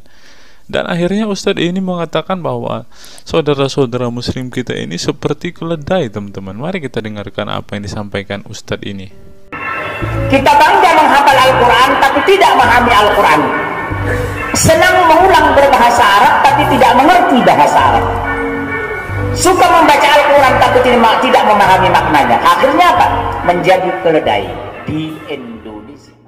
Tidak sampai di situ saja, teman-teman. Menurut NU Online, seperti yang disampaikan oleh Gus Baha, ingin umat Islam banyak baca Al-Quran meski tak paham maknanya. Teman-teman bisa baca sendiri ya judul artikel ini. Artikel ini mengatakan seorang Gus ingin umatnya itu semua umatnya dia ingin bahwa mereka harus mau dan rajin membaca Al-Quran, teman-teman. Walaupun ya pada kenyataannya apa yang mereka baca mereka tidak ketahui. Apa yang mereka baca mereka tidak tahu maknanya, teman-teman. Mari kita dengarkan dan lihat apa isi dari artikel yang diransir oleh NU Online ini, teman-teman. Jakarta, NU Online. Rais Syuriah Pengurus Besar Nahdlatul Ulama PBNU Kiai Haji Ahmad Bahaudin Nur Salim yang biasa dikenal dengan Gus Baha mengingatkan umat muslim atau umat Islam untuk memperbanyak membaca Al-Quran meski tidak memahami maknanya. Waduh, gak bahaya kah ini? Ustadznya mengatakan harus baca saja Al-Quran walaupun tidak paham. Wah, bisa-bisa umat Islam jadi keledai se-Indonesia nih, seperti yang dikatakan Ustadz yang barusan tadi. Karena semuanya disuruh baca, disuruh hafal, tidak peduli tahu atau tidak arti dan maknanya. Aduh, gimana ini, teman-teman? Sebagai kitab suci, Al-Quran harus lebih dekat dengan umat Islam. Cara mendekatinya bisa dengan mempelajari dan memahami kandungan Al-Quran atau membacanya. Membaca Al-Quran lebih bernilai ibadah, terutama di bulan suci Ramadan. Saya paling sangat ingin di Ramadan ini banyak membaca Al-Quran, baik membaca secara qiraatan saja atau lebih jelasnya. Sebagaimana dikutip NU Online dari akun YouTube Santri Gayeng, menurut Gus Baha, membaca Al-Quran tidak harus menunggu paham arti dan tafsirnya, sebab membaca Al-Quran dari huruf ke huruf sudah bernilai ibadah. Meskipun seorang yang membacanya itu tidak paham arti dan maknanya, terlebih ketika membaca dan kemudian menjadikan isi Al-Quran sebagai bimbingan hidup. Gus Baha mencoba melogikakan orang yang membaca Al-Quran tetapi tidak memahami maknanya. Ia menjelaskan ketika seseorang membaca Al-Quran dan tidak paham maknanya, maka seseorang itu hanya menyibukkan diri dengan kalamullah. Hal ini menurut Gus Baha sesuatu yang baik.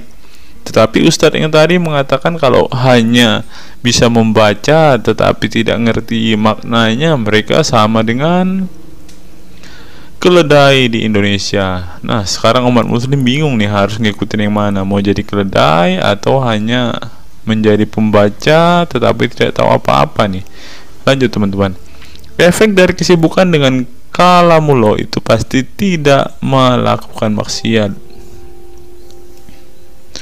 Tetapi kalau kita melihat ya, kalau ada satu contoh kasus yang terjadi di pesantren kemarin kan teman-teman, di artikel yang kita baca sebelumnya, bahwa kejadian atau hal yang bersangkut paut dengan maksiat ini terjadi di dalam pondok pesantren, teman-teman. Bagaimana ini Gus Baha?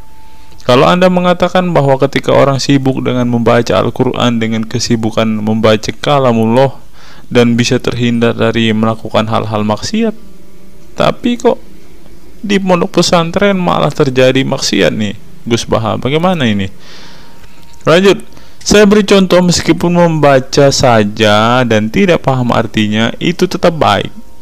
Ada orang yang semalaman itu duduk bersama keluarga, ngobrol ringan tentang masa lalu, cerita lucunya atau lucunya anaknya.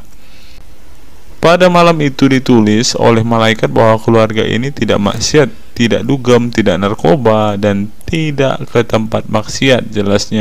Gus Baha mengatakan keberkahan dari seorang muslim atau muslimah menyibukkan diri bercengkrama bersama keluarga, asik guyon dengan teman dan tetangga adalah tidak melakukan maksiat dan tidak macam-macam, apalagi jika saat itu membaca Al-Quran. Hal ini sesuai dengan kajian ilmu usul fikih yang dipelajari Gus Baha dari Al-Makfurlah Kiai Haji Maimun Zubair. Ia menegaskan bahwa di antara kebaikan agama Islam adalah meninggalkan itu adalah pekerjaan yang tidak butuh modal. Gus Baha menjelaskan, apabila seseorang ingin mendapat pahala sholat, maka harus sholat. Kalau ingin mendapat pahala haji, maka harus haji. Namun ada kebaikan yang tidak perlu modal, yaitu meninggalkan kemungkaran. Caranya cukup meninggalkan hal-hal yang dilarang Allah. Cara meninggalkan kemungkaran bisa dengan bercengkrama dengan keluarga, baca Al-Quran, bercanda dengan teman, dan hal positif lainnya. Sehingga kalau ada orang yang tanya, kenapa baca Al-Quran meskipun tidak paham itu dapat pahala? Satu, karena itu kalamullah. Kedua, sebagai kebaikan itu adalah meninggalkan kemaksiatan. Meninggalkan itu bisa dilakukan dengan hal-hal mudah. Ini pentingnya ngaji. Saya ngaji usul fikih dengan Kiai Haji Maimun, abahnya Gus Yasin, katanya. Gus Baha mengaku sejak kecil ia sudah terbiasa membaca dan mempelajari Al-Quran, bahkan hingga saat ini. Kebiasaan Gus Baha mempelajari Al-Quran yang berlangsung puluhan tahun ini membuatnya memiliki kecintaan yang mendalam dengan kitab suci yang diturunkan kepada Nabi Muhammad itu. Ia juga membaca banyak literatur klasik maupun modern untuk memahami Al-Quran. Kemudian melakukan diskusi dengan banyak pakar Al-Quran dari berbagai daerah dan negara tentang berbagai tema. Tetapi syukur-syukur bacanya Al-Quran itu paham. Artinya paham sesuai dengan kapasitas masing-masing. Saya mulai kecil hingga sekarang masih ngaji Al-Quran, masih belajar, juga masih terus mencari ilmu. Ucap pengasuh pondok pesantren Tahfidzul Quran LP3 IA Rembang, Jawa Tengah itu. Nah teman-teman, setelah mendengarkan apa yang dikatakan Ustadz Munzir Situmorang dan juga Gus Baha ini, taulah kita sekarang mengapa ketika ada debater Islam yang berdebat dengan saudara-saudara apologet Kristen kita, mereka tidak paham sama sekali dengan Quran mereka, dengan hadis mereka, karena ya seperti ini teman-teman. Membaca Al-Quran, menghafal Al-Quran itu adalah sebuah ibadah bagi kepercayaan mereka teman-teman. Walaupun mereka tidak paham apa yang mereka baca, walaupun mereka tidak mengerti sama sekali apa yang mereka baca teman-teman, yang penting dibaca saja, itu adalah sebuah amal baik. Nah teman-teman, kita belajar bahwa ketika apologet Kristen berdebat dengan para apologet Islam atau dengan para polemikus Muslim, inilah yang terjadi teman-teman. Mereka tidak paham sama sekali ketika mereka ditanya isi hadis dan Qur'annya. Karena pada intinya atau pada kenyataannya, seperti pengakuan dua ustadz ini tadi, bahwa memang benar umat muslim itu hanya senang membaca, hanya suka membaca, hanya suka mengimani, tetapi tidak paham sama sekali dengan apa yang mereka baca dan imani teman-teman. Sebagai contoh teman-teman, kita kalau melihat perdebatan antara Gurunda Zuma dengan apologet Kristen ya, ketika Zuma ditanyakan ayat-ayat Al-Quran atau hadis-hadisnya, Zuma pasti tidak pernah menjelaskan ayat dan hadis itu teman-teman. Alasannya ya kita tahu ya, sekarang ternyata memang Zuma pun ternyata hanya hafal, hanya suka membaca, tetapi tidak paham dan tidak mengerti sama sekali dengan apa yang mereka baca dan hafalkan teman-teman. Ya, jadi kita bisa ambil kesimpulan bahwa orang-orang model seperti ini sama seperti keledai di Indonesia, seperti yang diungkapkan oleh Ustadz Munzir Situmorang tadi teman-teman.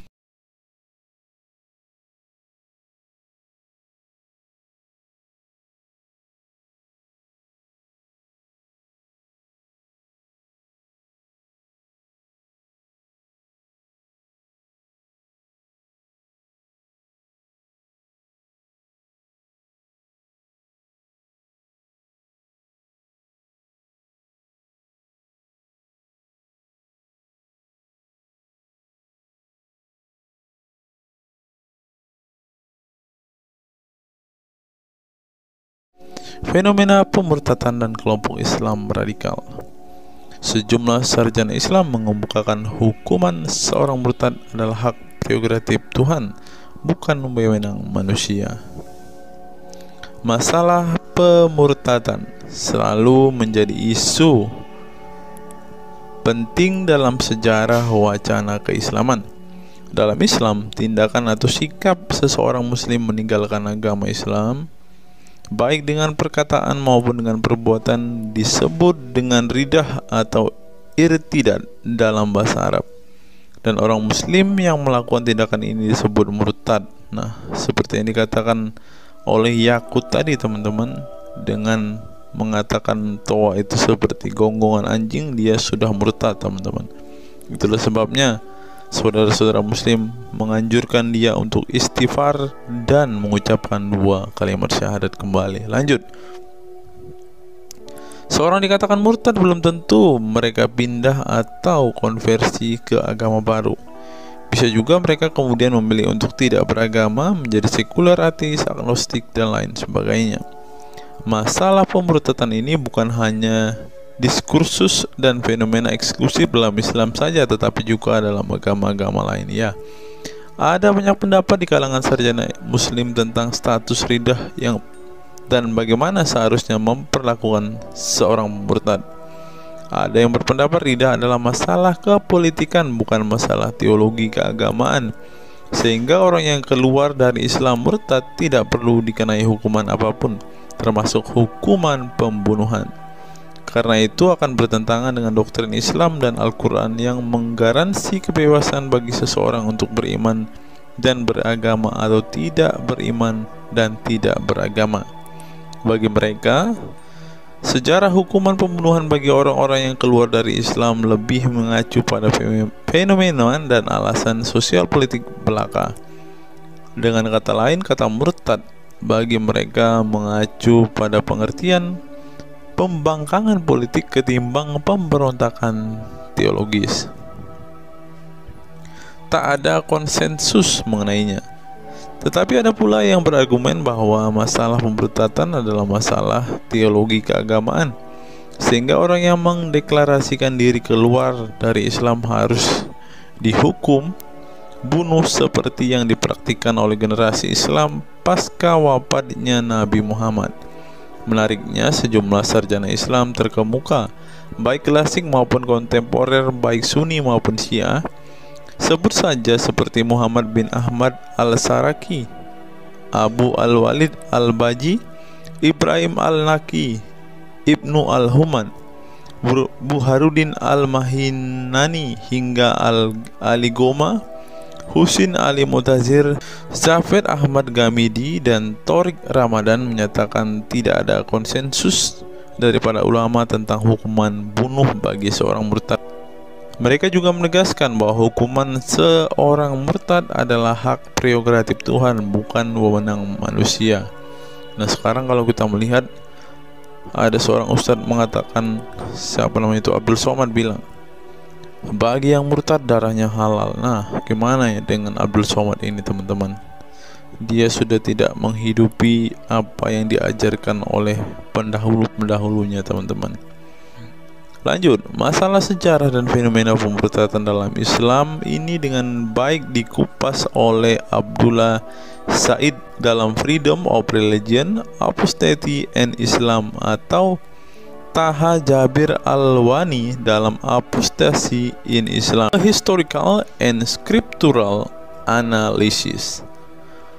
Tulisanku ini tak bermaksud membahas secara lebih dalam dan detail tentang pemurtadan ini, tetapi ingin menyajikan sejumlah fenomena pemurtadan di kalangan masyarakat Islam kontemporer, di mana banyak orang-orang yang memilih keluar dari Islam bukan lantaran menghadapi peliknya masalah teologi keislaman misalnya, melainkan dikarenakan telah muak menyaksikan perilaku Islam itu sendiri, khususnya kalangan muslim ekstremis. Nah, ini juga yang buat saudara-saudara kita muslim murtad teman-teman. Nggak tahu ya Abdul Somad termasuk orang yang Islam atau muslim yang ekstremis atau enggak ya, karena dia bilang siapa yang murtad darahnya halal. Bisa jadi Somad salah satu Islam ekstremis. Berikutnya, faktor trauma. Bagi kelompok Islam militan konservatif, pemurtadan adalah tindakan haram dan kaum murtad harus dibunuh. Tetapi mereka tidak menyadari bahwa banyak kaum Islam yang memilih menjadi murtad justru karena mereka trauma dengan perilaku brutal kelompok radikal Islam itu sendiri. Lihat misalnya penuturan sejumlah mantan muslim dalam buku Living Islam, Apostate Speak Out, yang diedit oleh Ibnu Warak, nama samaran, seorang pensiunan Islam kelahiran Rajkot, India. Dalam buku yang sangat provokatif ini, sejumlah ex-muslim bersuara keras memberi kesaksian tentang kebobrokan perilaku kelompok muslim radikal di negara-negara yang mayoritas berpenduduk muslim seperti Pakistan, Bangladesh, Aljazair, Iran, Afghanistan, dan lain sebagainya. Para penulis buku ini sebelumnya merupakan para sarjana aktivis muslim yang taat saleh sampai akhirnya mereka menyaksikan momen-momen mengerikan dalam hidup mereka hingga akhirnya mereka menyatakan goodbye pada Islam.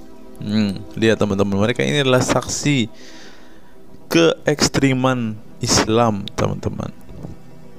Kini mereka memilih menjadi Kristen, agnostik, ateis, humanis, sekularis, free thinker, dan lain sebagainya. Setelah mendeklarasikan dari emoh pada Islam, mereka kemudian pada umumnya memilih tinggal di Barat, khususnya Amerika Serikat, Kanada, Eropa Barat, dan Australia. Karena kalau mereka tinggal di Arab ya pasti dipenggal teman-teman. Sebagai suaka baru mereka dengan pertimbangan satu, masalah ketidakamanan jika mereka tinggal di negara asal mereka, sebab seorang yang pindah agama dihukumi murtad dan mereka itu bisa dibunuh. Nah, benar apa yang saya katakan tadi kan teman-teman. Yang kedua, lantaran di Barat ada jaminan soal kebebasan beragama. Nah, kalau di negara asal mereka hanya satu agama teman-teman. Kalau mau meluk agama lainnya siap-siap dipenggal karena darahnya halal. Inilah ajaran Islam yang asli. Berikutnya, buku yang ditulis oleh kaum murtad ini penting untuk disimak sebagai kritik tajam atas tindakan radikalisme agama yang dilakukan oleh, meminjam istilah Muhammad Said Asmani, kelompok ekstrim yang sering menebarkan kekerasan dan kebencian dalam menyampaikan pesan-pesan keagamaan tanpa disadari bahwa perilaku sadis dan barbar mereka telah menyebabkan sebagian umat Islam frustasi dan kehilangan kepercayaan terhadap agama mereka, kemudian memilih hengkang dari Islam. Ini menunjukkan bahwa masalah pemurtadan atau proses konversi tidak semata-mata masalah teologi keagamaan, tetapi juga sosial, politik, dan ekonomi. Itulah yang dialami Ibnu Warok, Ali Sina, Anwar Saik, Faisal Muhammad, Syarek Malik, Samia Libini, Abul Qasem, dan masih banyak lagi.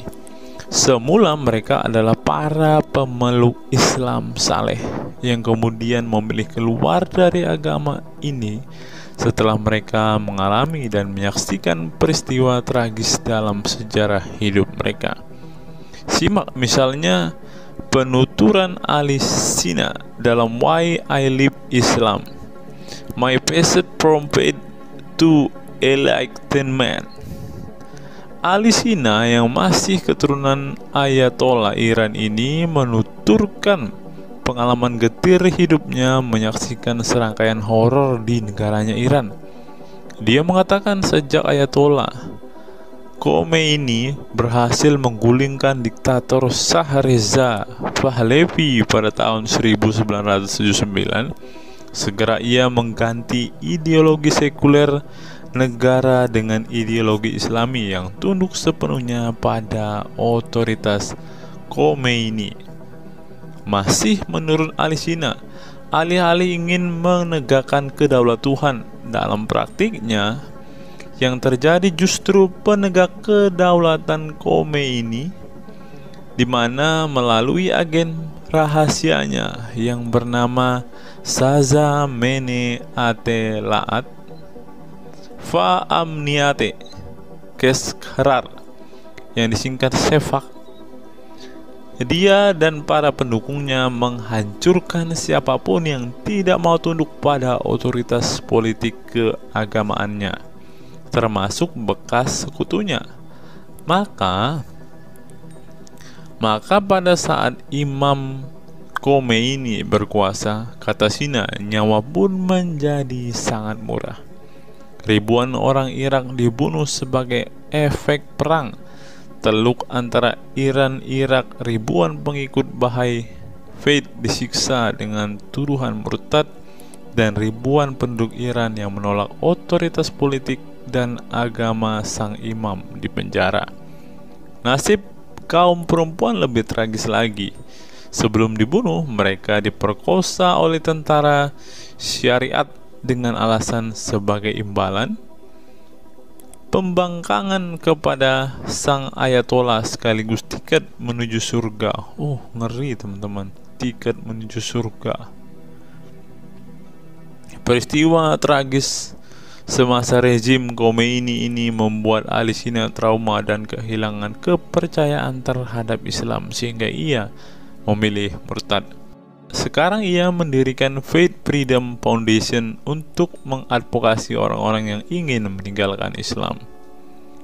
Selain Ali Sina, pengalaman getir juga dialami oleh Abul Qasem Bangladesh, Syarek Malik Pakistan, Anwar Saik Pakistan Bertain, Nadia dari Maroko, Samia Libina dari Tunisia, Azad dari India, dan masih banyak lagi. Setelah mengalami dan menyaksikan sejumlah peristiwa tragis kekerasan agama yang dilakukan kaum muslim radikal di negara mereka, mereka kemudian hijrah ke iman yang baru. Memang tidak bisa dipungkiri di negara-negara berbasis Islam itu telah terjadi sejumlah peristiwa sadis yang dilakukan sekelompok rezim muslim militan dan kaum radikal agama demi ambisi politik kekuasaan mereka. Atas nama agama dan penegakan syariat Islam, mereka melakukan serangkaian teror dan kekerasan terhadap kelompok minoritas dan lawan-lawan politik agamanya. Penulis perempuan Mesir Bat Ye'or telah menunjukkan dengan baik sebagian dari sejarah gelap radikalisme kelompok militan konservatif terhadap kaum minoritas ini dalam buku The Decline of Eastern Christianity Under Islam From Jihad to Dhimmitud. Dalam buku ini, dia berpendapat bahwa konsep dhimmi, khususnya Kristen dan Yahudi yang secara literal mengacu pada definisi protected people, orang-orang yang dilindungi, dalam realitasnya justru menjadi atau menjadi kelompok yang diperas, dieksploitasi karena di samping dipaksa membayar pajak pada pemerintah, mereka tidak pernah menikmati hak-hak sipil sebagai warga negara. Di negara-negara berbasis syariat Islam, mereka memang menjadi warga negara kelas 2, kalau bukan malah tidak berkelas lagi. Wah. Tidak hanya non-muslim saja, kaum muslim yang kebetulan berseberangan dengan ideologi dan aliran keagamaan rezim penguasa, baik rezim Sunni maupun Syiah, juga mendapat perlakuan kejam dan diskriminatif. Sebagian dari kaum muslim yang dizolimi oleh rezim Islam ekstrim ini masih bertahan memeluk Islam. Tetapi sebagian lain lebih memilih kabur ke negeri lain dan emoh memeluk Islam lagi. Ilustrasi di atas merupakan peringatan keras sekaligus memberi pelajaran berharga bagi umat Islam. Dengarnya saudara-saudara Islam, khususnya kelompok muslim militan konservatif yang selama ini getol berdakwah dengan cara-cara kekerasan dan intoleran. Perilaku brutal dan aksi-aksi kekerasan yang mereka lakukan tidak hanya menyebabkan simpati publik terhadap kaum muslim merosot atau melorotnya tingkat kepercayaan publik terhadap Islam sebagai agama damai, toleran, pluralis, dan rahmatan lil alamin. Tetapi lebih dari itu, tindakan konyol kaum radikal agama ini telah menyebabkan pemurtadan sebagian umat Islam itu sendiri. Kedepan kaum muslim harus menebarkan Islam dengan cara-cara damai, santun, dan toleran, bukan dengan tindakan keras, kasar, dan intoleran yang justru merugikan Islam dan kaum muslim itu sendiri. Jika memang Islam itu agama rahmat bagi alam semesta, maka buktikan itu dengan tindakan nyata. Wallahu alam bishawab. Nah, itulah fakta-fakta yang bisa saya sampaikan pada kesempatan hari ini, teman-teman. Kiranya fakta-fakta ini dapat membuat kita semua sebagai umat Kristen semakin bersemangat berdoa, terlebih memberitakan Injil kepada saudara-saudara muslim kita yang benar-benar rindu, yang benar-benar ingin dan haus mendengarkan kabar baik, teman-teman. Karena Alkitab memang mengatakan ada orang-orang yang hatinya sudah tertutup untuk Injil dan mereka tidak akan pernah mendengarkan kabar baik itu. Bagi saudara-saudara muslimku, segeralah murtad, karena sesuai dengan apa yang kita bacakan hari ini, banyak sekali fakta-fakta yang di luar nalar yang bisa menjadi alasan kalian untuk meninggalkan agama Islam. Apa pendapat teman-teman setelah menyimak video ini? Silahkan tuliskan komentar waras teman-teman di kolom komentar video ini, agar banyak orang semakin waras dan semakin sadar bahwa hanya Yesuslah satu-satunya Tuhan dan Juru Selamat. Hanya Yesuslah satu-satunya yang menyediakan surga bagi setiap orang yang percaya kepadanya. Salam waras, salam sadar. Sampai bertemu di video-video kita berikutnya. God be with you all.